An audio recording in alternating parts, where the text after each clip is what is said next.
பாசம் மாறாதே, எங்கள் பந்தம் மாறாதே. உங்க செலக்ஷன் டபுள் ஓகே. மனம் சொல்லிடும் okay. Ramraj GenNext and little stars. ஒட்டிக்கோ கட்டிக்கோ. இந்திய அரசு, ஆளும் கட்சி, எதிர்க்கட்சி, மாநில கட்சி என அனைத்து தரப்பினரும் தமக்கு எதிராக செயல்படுவதாக ஐநா மனித உரிமை ஆணையத்தில் நித்யானந்தா புகார் அளித்திருப்பது தெரியவந்திருக்கிறது. மனித உரிமைகள் அமைப்பிற்கு கடந்த ஆண்டு அவர் சார்பாக அனுப்பப்பட்ட புகார் மனு புதிய தலைமுறைக்கு கிடைத்திருக்கிறது. திருவண்ணாமலையில் இருக்கும்போது அடிக்காம விட்டுருந்தா அங்க இருக்கிற 100 ஆசிரமத்தோட இன்னொன்னா சேர்ந்து அங்கேயே இருந்து போயிருப்பேன். சரி, அடிச்சிங்க, பெங்களூர்ல போய் செட்டில் ஆயிட்டேன். அங்கேயும் இருக்க விடாம அடி அடி அடின்னு ரவுண்டு கட்டி அடிச்சா நான் என்னத்தான் பண்றதுங்கய்யா? தமிழ்நாட்டுல எவனுக்காவது எந்த ப்ராப்ளம்னாலும் சரி, அட்டென்ஷனை திருப்பறதுக்கு நித்யானந்த ஒரு ஆளைத்தான் தேடுவானுங்க.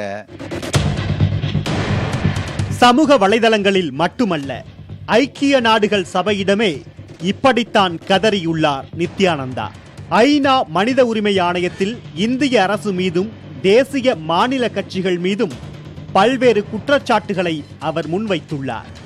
இதுதான் கடந்த ஆண்டு செப்டம்பர் மாதம் ஐநா மனித உரிமை ஆணையத்திற்கு நித்யானந்தா அனுப்பிய 46 பக்கங்கள் கொண்ட கடிதம். தானும் தன் சீடர்களும் தங்கள் ஆசிரமமும் பல்வேறு தருணங்களில் தாக்கப்பட்டதாக சில புகைப்படங்களையும் அந்த கடிதத்தில் நித்யானந்தா இணைத்துள்ளார்.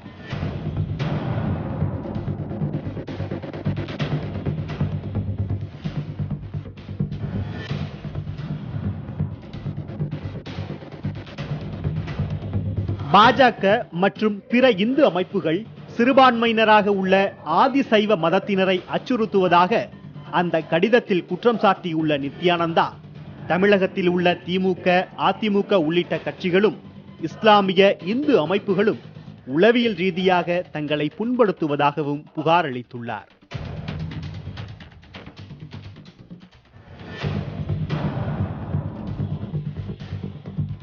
ஒன்பது பாலினங்களையும் ஓரின சேர்க்கையையும் பெண்களுக்கான உரிமைகளையும் தங்களின் ஆதிசைவ மதம் ஆதரிப்பதாகவும், ஆனால் பாஜக உள்ளிட்ட அமைப்புகள் இதற்கு எதிர்ப்பு தெரிவித்து தங்களை தாக்குவதாகவும் ஐநாவுக்கு அவர் கடிதம் அனுப்பியுள்ளார்.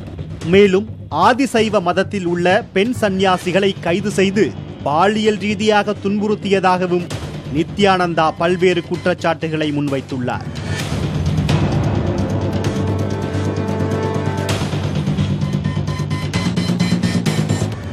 கடந்த 10 ஆண்டுகளில் மட்டும் தன் மீது 150 பொய் வழக்குகள் பதிவு செய்யப்பட்டுள்ளதாகவும், ஐநா இதற்கு தீர்வு காண வேண்டும் எனவும் நித்யானந்தா அந்த கடிதத்தில் வலியுறுத்தியுள்ளார்.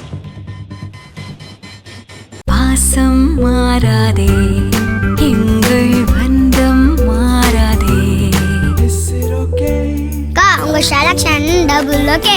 மனம் சொல்லிடும் okay. Ramraj GenNext and little stars. ஒட்டிக்கோ கட்டிக்கோ.